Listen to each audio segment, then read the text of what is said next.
puntland midkamida ama goboleedyada dalka ka jira ama lagu tilmaama hooyada federalismka Soomaaliyeed sababta puntland hooyada taariikheed oo leedahay oo dhanka isbeytiska ah hooyada arrintaas la wareegay afar sano kahor waqtigii la wareegay ilaa iyo haddana afar sano kasoo wareegtay madaxweynaha jamhuuriyadda ka qayb galay dadkiisa mas-uulada afaraad puntland inta adduunyada aligaas waxaa la oran karaa guud ahaan siyaasadda arrimaha gudaha iyo siyaasadda arrimaha dibaddaba guud ahaan fadhiid bay noqotay tusaale ahaan adduunyada aligaas inta dalka hayay kaaliyaasha dhaqaalaha dalkooda waa burburay xaaladda amni ee puntland aad bay u liidataa oo mid marada ka dambaysa kasii daraysa dadka dhexdiisii puntland dadkii ku midoobay oo jirtay iyaga laftigoodii dagaalo sokeeyey iyo caqabado ka dhex abuuray marka waxaa la oran karaa adduunyada aligaas dalka inta hayay xaaladii amniya dadku waa kasoo daraysa waa ku fashilmay waa la oran karaa dadku siday waxan weynaayeen ma uusan noqon waxaase la filayaa ase la filan karaa maalin kasta iyo daqiiqad kasta inuu dalka ka dhigi karo dagaal qabiileed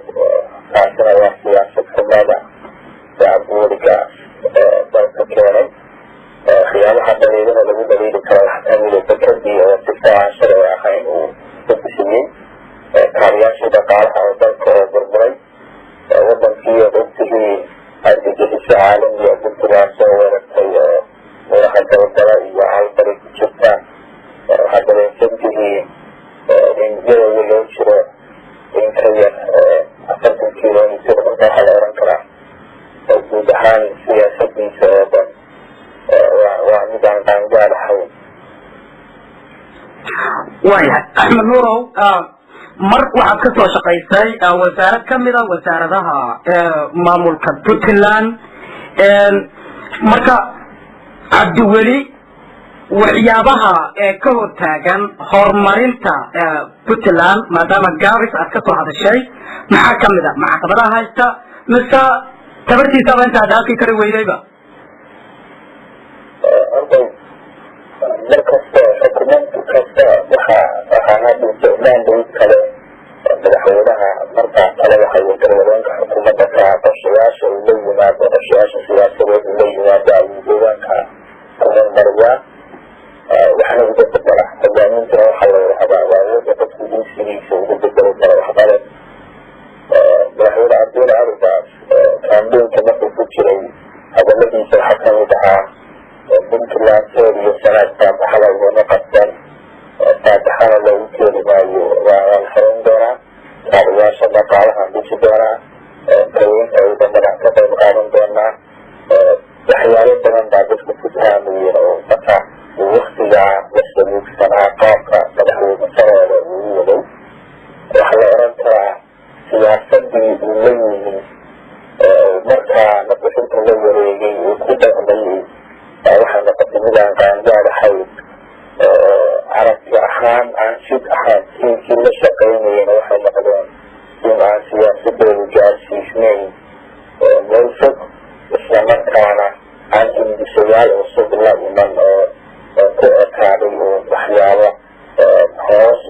ku noqday oo dalkii hoos uga noqday haddii laga filayo hore u socod iyo horumar gaarsiisan inay dalka unasteedaan axmed nuurow marka cabdiwelikaas ogaantayda 2013 octoobar meelaha marka laga soo bilaabo 5 sano iyo xoogaa ayuu hadda madaxtinimada puntland uu joogaa haddana doorasha kulley un ku soo fool leh marka maxaad is leedahay cabdiweli miyaa la dooran doonaa ma qof kalaad kulley un la dooran doonaa maxaa is leedahay guuxu muxuu sheegayaa guud ahaan markaas xaalada siyaasadeed ee puntland waqtigan xaadirka ku jirta waa nidaam kala guura madaxweynaha waxa u dhiman wax 9 bilood ka yar sidaas leeda fursada uu kusoo noqon karaana lama oran karo boqolkiiba hal xitaa wey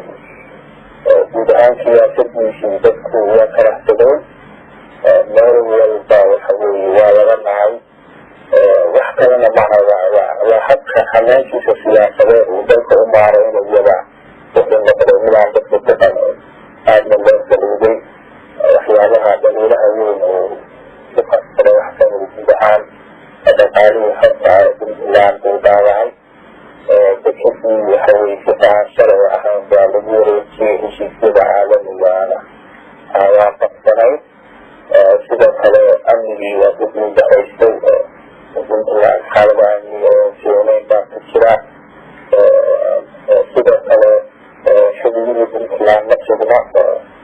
puntland ilaa waxaweye caynada way xuduudeedu maanta waa la marayaa xuduudii puntland kasoo toobatay dadbahina hadday sida wax kasii socdaanna madaxtooyada berowa loogu geli doonaa marka shaqa la-aan baahsan baa dad jirta oo daayastii haysata waxa laga sugayay nidaamka xisaabta badan oo hirgeliyo ilaa iyo ina kale maxkamadii dastuuriga ahayd laga samayn commission madaxa banaan oo doorashooyinka hirgeliya laga samayn waxyaabo badan oo markaa uu ballan qaaday baan ilaa iyo hadda hirgelin kuwaasoo horseedaya in kalsoonidii shacabka ka qabeen in badan oo la dhiyo marka ma oran karo anigu hadaan qiyaasno nidaamka wacyiga dadka haatan puntland ka jira iyo saaxada siyaasada way horseedi kartaa inuu soo noqdo puntland taariikh ahaan dib hadii loo eegana welina buxin madaxweyne mar labaad soo noqday oo inta waktigiisa dhamaystay mar labaad soo noqday macaisha badan marka waxaasoo dhan inagoo xeerinayna isku soo xeerinayna qiyaasihii iyo sayaadkii taariikheeda puntland ma oran karna abuur waa soo noqon karaa rajadiisuna boqolkii waxay madaas waayahay marka sida loo dhigo hadalka qaabkaad u dhigtay ma laga yaabaa axmed nuur shire naftirkiisu maadaama nin wax bartay uu yahay siyaasadana muddo ku jira hami puntland oo weliba dhinaca madaxda sare inuu isu soo taago ma dhici kartaa arrinta anigu muwaadin soomaaliyeed puntland kasoo jeeda waan ahay xaqna waan u leeyahay waan kasano aan ka qayb noqdo markaa awoodaha dalka haatan ka jira anigu waxaan ahay agayaha nolosha toosinta puntland nolosha toosinta puntland waa nabad siyaasadeed oo isbadaldoona taasoo mucaarada nolosha toosinta puntland waa nabad muddo imaka jirtaa sanadkaana waxaan markaan hal abuureynay waxaan aragna siyaasada dalka waan saliidnay qaarka waxa socdaana aad buu noo xadgelin waayey taasiaa keentay markaa inaanu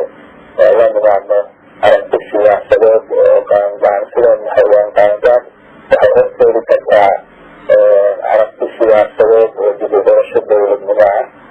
isla markaana xambaarsan siyaasad fog oo ka maran qabyaalad iyo kooxaysi dalkana aan ku leenahay oo ku badbaadin kartaa nolosha toosinta puntland waa nolosha sarsiinaysa daawasta isla markaana diiso gelinaysa shilasha cusubuna uu si xor ah ugu kasani karaan jagada dalka taasi waa doorkaan ka ciyaarayo